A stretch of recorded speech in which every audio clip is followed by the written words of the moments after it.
Está no ar o programa Espalhando Saberes de Corpo e Alma.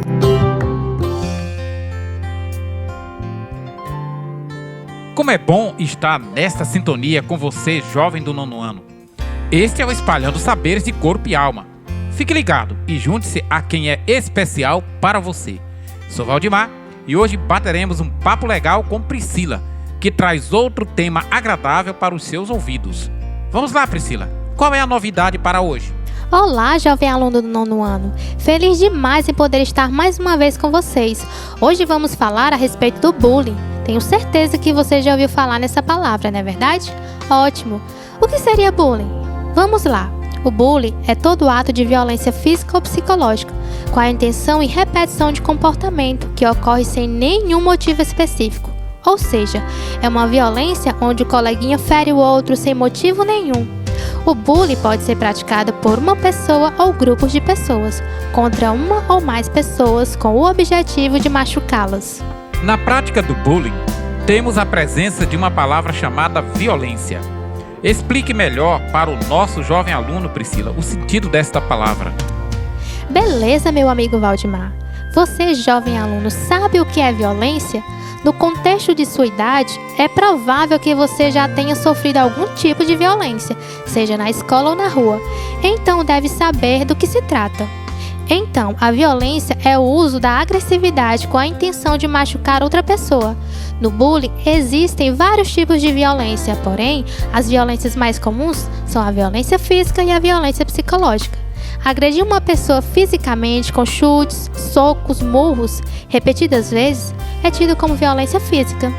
Já a violência em que você coloca medo na pessoa, perseguindo e ameaçando, chamamos de violência psicológica. Você, jovem aluno, já sofreu esses tipos de violência? Ou já a praticou contra algum coleguinha? Acredito que a resposta é sim. Desse modo, a hora de mudar é agora. Priscila, você falou dos tipos mais comuns de bullying e nos esclareceu sobre o assunto. Muito legal. Porém, como vivemos na era digital, queremos que você fale um pouco sobre o cyberbullying. Certo, Valdimar. Muito importante falar sobre o cyberbullying. Antes de responder a pergunta, eu quero perguntar a você, jovem aluno do 9º ano, o que seria o cyberbullying? Nome difícil, achou? Pois é. Então, jovem aluno, o cyberbullying é um tipo de violência praticada contra alguém através da internet ou de outras tecnologias relacionadas. Por exemplo, nos grupos de WhatsApp, alunos podem praticar o cyberbullying falando mal de um outro aluno, seja pelo fato desse aluno ter algum problema físico ou até mesmo por competição entre jovens por causa de outros, interesse em namoro, etc. Priscila, o que precisa ser feito para prevenir o bullying e evitar que muitos adolescentes sofram traumas que os martirizem pelo resto da vida? Vamos lá, o primeiro passo para evitar a violência é saber respeitar o ser humano no ambiente escolar e em sua particularidade e em qualquer lugar. Que você, jovem aluno, aceite seu colega da forma que ele é. Agora um teste rápido, olhe para sua mão. Agora, vamos lá, olhe bem, seus 5 dedos das mãos, eles são iguais? Claro que não. Porém, eles são os seus dedos e têm muita utilidade para você. Assim somos nós humanos, somos diferentes, porém temos o nosso valor no mundo.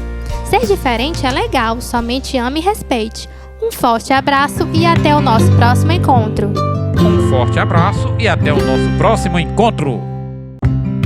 Está no ar o programa Espalhando Saberes de Língua Portuguesa. Olá, cast amigos da Rede Municipal de Ensino. Está começando mais um cast Encontro de Língua Portuguesa do 9º ano e eu sou o Mike. Olá, queridos ouvintes. Aqui quem fala é a Gi. Estou muito feliz por contar com vocês, ouvintes, e com meu companheiro de podcast. Tudo bem, Mike? Tudo bem, Gi. É um prazer compartilhar saberes. E hoje no programa, o que teremos? Hoje no programa vamos fazer uma análise de um conto, O Menino que Escrevia Versos, do escritor moçambicano Mia Couto. Ouçam então o áudio do conto O Menino que Escrevia Versos, de Mia Couto. Vamos lá? Ele escreve versos. Apontou o filho como se entregasse criminoso na esquadra. O médico levantou os olhos por cima das lentes com um esforço de alpinista em topo de montanha. Há antecedentes na família? Desculpe, doutor. O médico destrocou-se em tintins.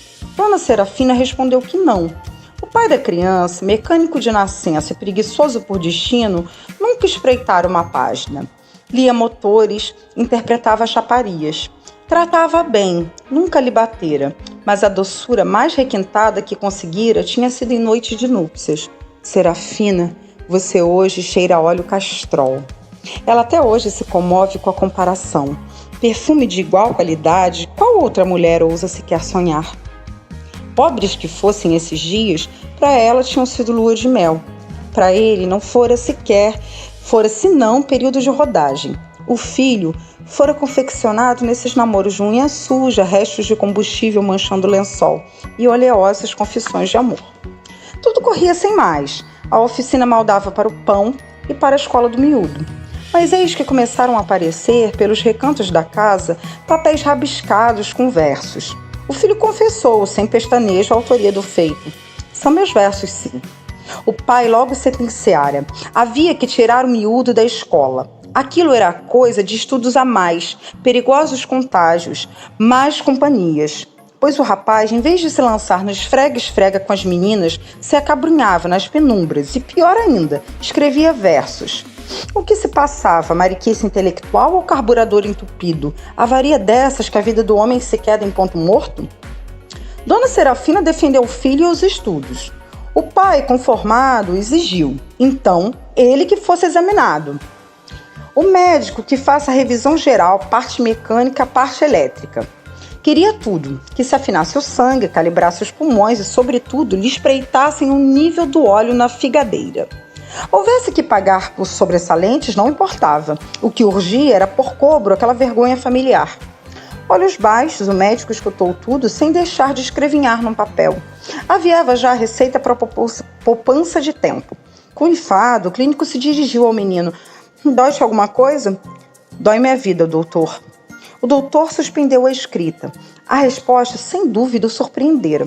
Já Dona Serafina aproveitava o momento. Está a ver, doutor? Está a ver? O médico voltou a erguer os olhos e a enfrentar o miúdo. E o que fazes quando te assaltam essas dores? O que melhor sei fazer, excelência. E o que é? É sonhar. Serafina voltou à carga e desferiu uma chapada na nuca do filho. Não lembrava o que o pai lhe dissera sobre os sonhos, que fosse sonhar longe. Mas o filho reagiu. Longe? Por quê? Perto o sonho aleijaria alguém? O pai. Sim. O pai teria sim receio de sonho. E riu-se, acarinhando o braço da mãe. O médico estranhou o miúdo.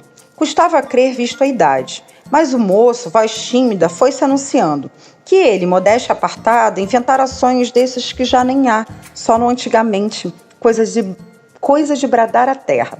Exemplificaria para melhor crença, mas nem chegou a começar. O doutor o interrompeu. Não tenho tempo, moço, isso aqui não é nenhuma clínica psiquiátrica. A mãe, em desespero, pediu clemência. O doutor, que desse ao menos uma vista de olhos pelo caderninho de versos, a ver se ali catava o motivo de tão grave distúrbio. Contrafeito, o médico aceitou e guardou o manuscrito na gaveta. A mãe que viesse na próxima semana e trouxesse o paciente. Na semana seguinte, foram os últimos a ser atendidos. O médico, sisudo, taciturneou. O miúdo não teria, por acaso, mais versos? O menino não entendeu. Não continuas a escrever? Isto que faço não é escrever, doutor. Estou sim a viver. Tenho esse pedaço de vida, disse, apontando um novo caderninho, quase a meio. O médico chamou a mãe, à parte, que aquilo era mais grave do que se poderia pensar. O menino carecia de internamento urgente.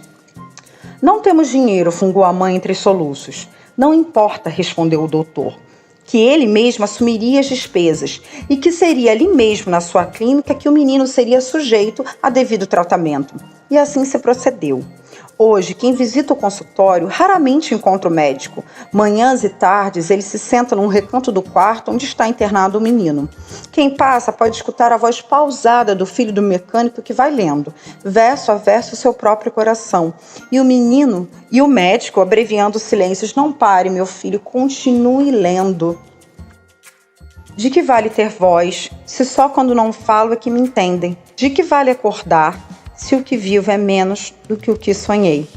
Versos do menino que fazia versos. Na estrutura do conto, existe primeiramente o narrador, que conta a história em terceira pessoa, pois a sua intenção é retratar um universo de interdições e conflitos da África, com a ternura e sensibilidade. O conto inicia-se com o menino que escrevia versos, sendo levado ao consultório médico pelos seus pais para investigar uma doença grave. Só que, na verdade, a doença do garoto era escrever poemas. O médico questionava se havia antecedentes na família. O pai, mecânico por nascença e preguiçoso por destino, não entende a pergunta e a mãe prontamente responde que não. O pai não sabia responder, pois só lia motores, interpretava chaparias, mas não entendia de relações humanas. Existia, portanto, aí um conflito. O pai descobriu que o filho andava a rabiscar papéis em versos.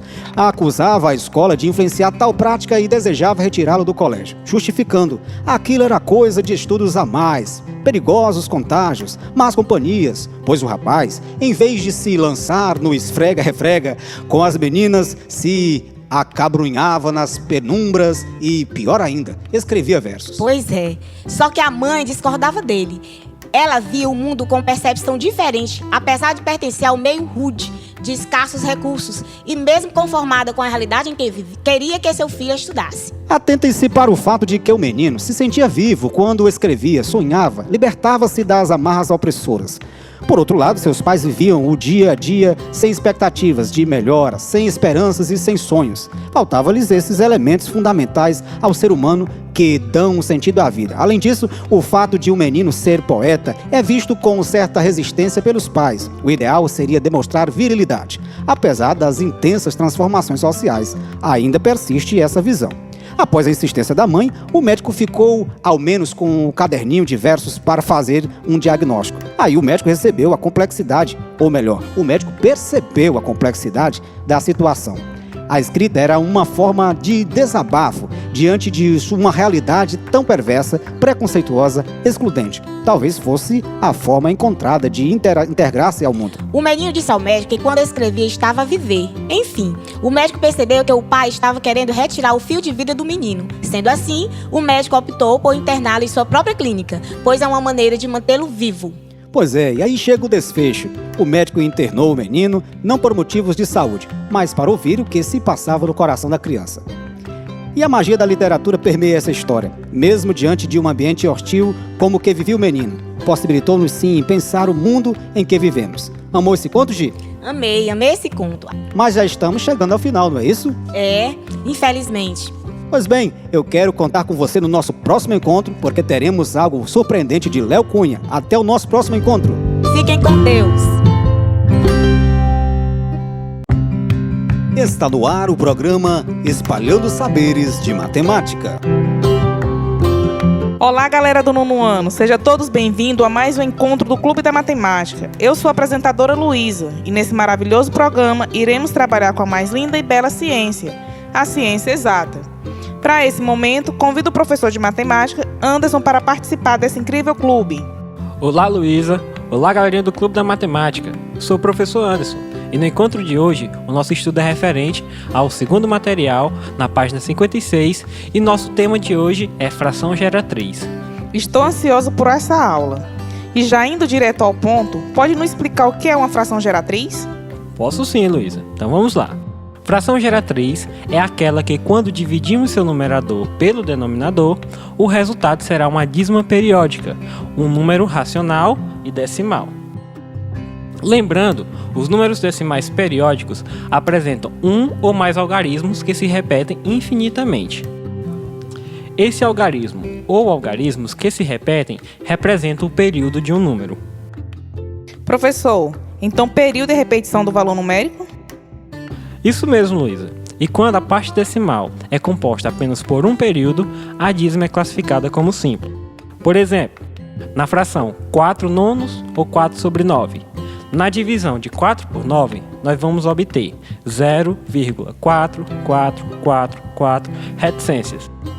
Ou seja, teremos aí um número decimal, onde o 0 é a parte inteira e o 4 é a parte decimal que se repete.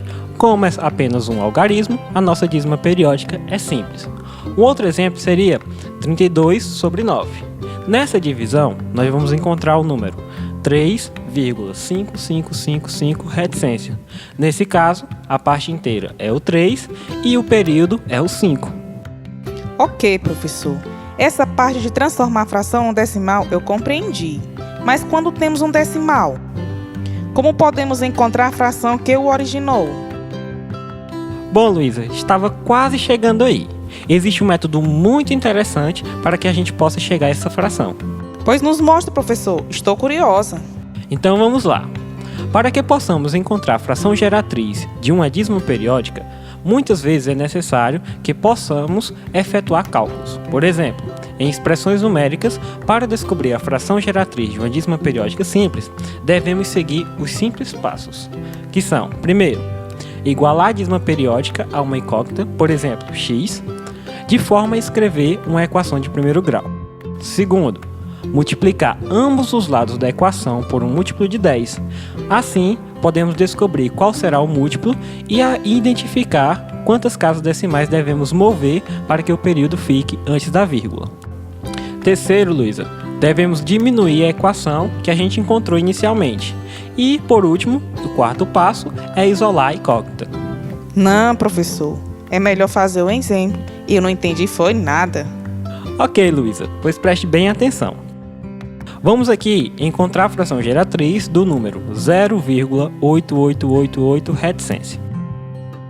Então, primeiro vamos escrever uma equação de primeiro grau igualando o nosso número a x. Logo, teremos que x é igual a 0,888. Observe que o período é composto por um único algarismo, que é o 8. Assim sendo, temos que mover a vírgula apenas uma casa para ter um período à frente da vírgula. Assim, podemos multiplicar a equação por 10. Logo, teremos 10x, que é igual a 10 vezes 0,888. Logo, nossa equação será transformada para 10x igual a 8,888 reticência. Nosso próximo passo é diminuir as duas equações, ou seja, 10x igual a 8,888 menos x igual a 0,888. O resultado ficará como 9x, pois 10x menos x, 9x, e 8,888 menos 0,888 é equivalente a 8. Assim, pessoal, resta apenas isolar nossa incógnita, que teremos aí 9x igual a 8. Isolando a incógnita x, teremos que x é exatamente 8 sobre 9. E aí teremos que a fração geratriz de 0,888 é exatamente 8 sobre 9. Agora eu entendi, professor. E como fazemos quando o período possui dois algarismos? Nesse caso, nós devemos nos atentar às casas decimais e realizar o mesmo processo. Vamos a um exemplo. Vamos aqui encontrar a fração geratriz do número 0,454545 reticência. Para isso, vamos seguir os mesmos passos. Nesse caso, a única diferença vai ser, como tem dois algarismos, em vez da gente multiplicar por 10, a gente vai multiplicar por 100. E aí teremos que x é igual a 0,454545, multiplicado por 100 teremos 100x é exatamente igual a 45,454545. E aí, realizando a subtração, 100x igual a 45,4545 menos x igual a 0,4545, teremos exatamente 99x igual a 45. Isolando a nossa incógnita, teremos 45 sobre 99. E assim, a fração geratriz de 0,4545 reticência é exatamente 45 sobre 99. Professor, só existe esse método? Não mesmo, Luísa. Podemos utilizar alguns macetes para poder reduzir esse processo todo. Por exemplo, Luísa, 0,222 reticência. Nesse número, nós temos como período o número 2. E como ele é formado apenas por um algarismo, então nós vamos representar um 9 sempre no denominador. Ou seja, para cada algarismo no período, nós teremos um 9 no denominador. Assim, o período se torna numerador, que no caso é 2, e como ele se repete apenas uma vez, nós teremos o 9. E assim, 2 nonos é a fração geratriz de 0,222. Muito fácil assim, professor. Gostei muito do encontro de hoje. É isso aí, galerinha do Clube da Matemática. Hoje encerramos por aqui. Mas antes de ir, vamos ao pensamento do dia. O tempo é o melhor autor. Sempre encontra um final perfeito. Charlie Chaplin. Esperamos que tenham aprendido muito hoje. O nosso próximo encontro será nesse mesmo horário e nessa mesma emissora. Fique com Deus e um forte abraço. Tchau!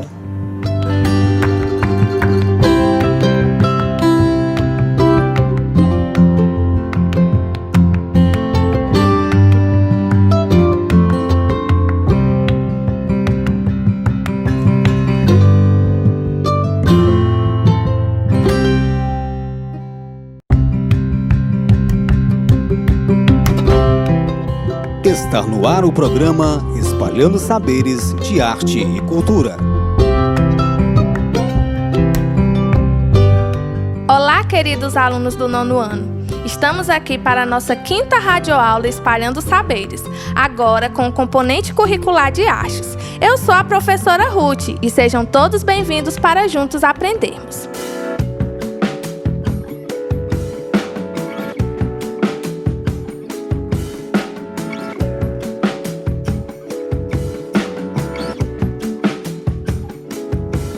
Dizem eu na sua pele não faria assim. Mas peraí, bem que pode ser meu bem. Exatamente, cada um é cada um. Já reparou, todo mundo é único. Não tem ninguém, figurinha repetida. Isso é lindo, essa riqueza.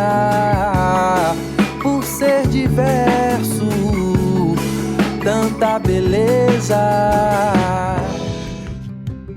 A arte é uma forma de o ser humano expressar suas emoções, sua história, sua cultura, através de alguns valores estéticos, como beleza, harmonia e equilíbrio. A arte pode ser representada através de várias formas, em especial na música, na escultura, na pintura, no cinema, na dança, dentre outros. Após seu surgimento, há milhares de anos, a arte foi evoluindo e ocupando um importantíssimo espaço na sociedade. Na aula passada, estudamos sobre a importância do ensino de arte. E hoje, eu, juntamente com o professor Paulo, falaremos sobre as várias manifestações artísticas.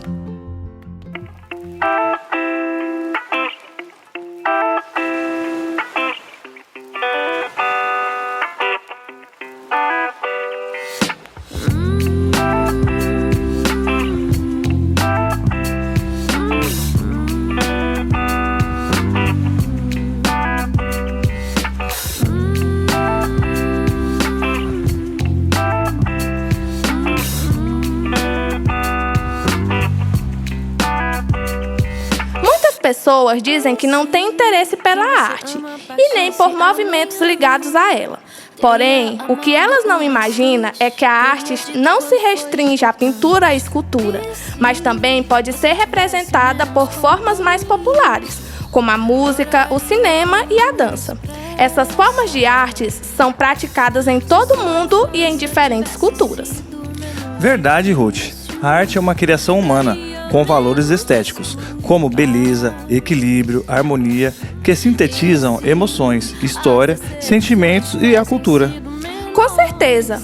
Arte vem do latim e significa técnica ou habilidade. Geralmente, é entendida como uma atividade humana ligada a manifestações de ordem estética ou comunicativa, realizada a partir da percepção das emoções e das ideias, com o objetivo de estimular essas instâncias da consciência e dando um significado único e diferente a cada uma obra. Para isso, Ruth, a arte se vale de uma grande variedade de meios e materiais, como a arquitetura, a escultura, a pintura, a literatura, a música, a dança, o teatro, a fotografia, a arte sequencial e o design e o cinema. Se a gente prestar atenção, hoje é impossível pensarmos em um mundo sem arte. A sociedade incorporou as artes ao seu dia a dia, seja no vestuário, no ambiente, nas edificações, nos objetos e ferramentas, nos sons que ouvimos, na visualização de imagens e muitas outras coisas. É por isso a criatividade e a interpretação das linguagens artísticas são elementos primordiais no desenvolvimento e formação do ser humano. Em muitos casos, pré-requisito em determinadas profissões. Isso que você falou é muito importante, Paulo. Você sabia que o mercado criativo é um dos mais lucrativos no mundo e que continua em plena expansão, seja na produção cultural ou artística, de eventos, de filmes, livros, vídeos, jogos e aplicativos, no design de produtos, na construção, na mídia, música e por aí vai. Pois é, Ruth. Uma das explicações para essa lucratividade está no fato de que a arte, além de divertir, entreter e levar as pessoas a pensar, também movimenta a economia e gera milhões de empregos. Por isso, vamos estudar arte. Vamos conhecer um pouco mais sobre as diversas formas de expressão, aprender a interpretar as linguagens, aguçar a sensibilidade, aprimorar a coordenação motora e habilidades técnicas, estimular a criatividade e deixar fluir a imaginação. Paulo, mas você sabia que cada manifestação artística tem uma numeração? Numeração? 8, 1, 5, 7, 70. Isso mesmo. A numeração das artes refere-se ao hábito de estabelecer números para designar determinadas manifestações artísticas. Ah, Ruth, agora eu lembrei. Eu me lembro de ter lido a respeito. Se não me falha a memória, o termo sétima arte, usado para designar o cinema, foi estabelecido por Ricciotto Canudo, no Manifesto das Sete Artes, em 1912. Publicado apenas em 1923. Originalmente, era essas arquitetura, escultura, pintura, música, dança, poesia e cinema. Você está certíssimo, meu amigo. Inclusive, posteriormente, foram propostas outras formas de arte. Umas mais consensuais, outras que foram prontamente aceitas, como é o caso da nona arte, que hoje em dia é a expressão tão utilizada para designar a banda desenhada, história em quadrinhos, ou como a sétima arte, que, como você já citou, é o cinema. Atualmente, o número das artes conhecidas são basicamente 11, com algumas variações. São elas: música, artes cênicas, pintura, escultura, arquitetura, literatura, cinema, fotografia, histórias em quadrinhos, jogos de videogame e arte digital. Nossa, Paulo, a arte é múltipla, né? Fica até difícil a gente gostar só de uma. Eu mesmo amo ler bons livros, ouvir música, dançar, assistir a espetáculos teatrais e também cinema. E você, Paulo, tem alguma manifestação artística favorita? Com certeza, Ruth. Para mim, é a capoeira, pois dentro dela existem todas as formas de expressão que se possa imaginar.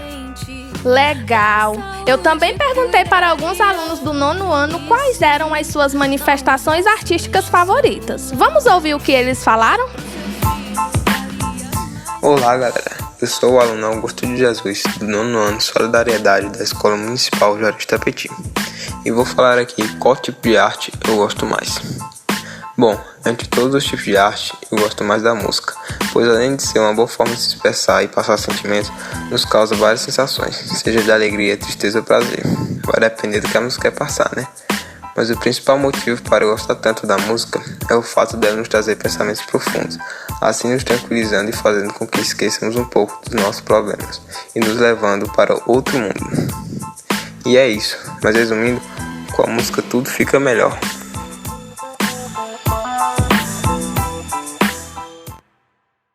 Olá, meu nome é Denise Leal, sou aluna do nono ano e estudo na escola da Rede Municipal de Educação Juarez Itapetí.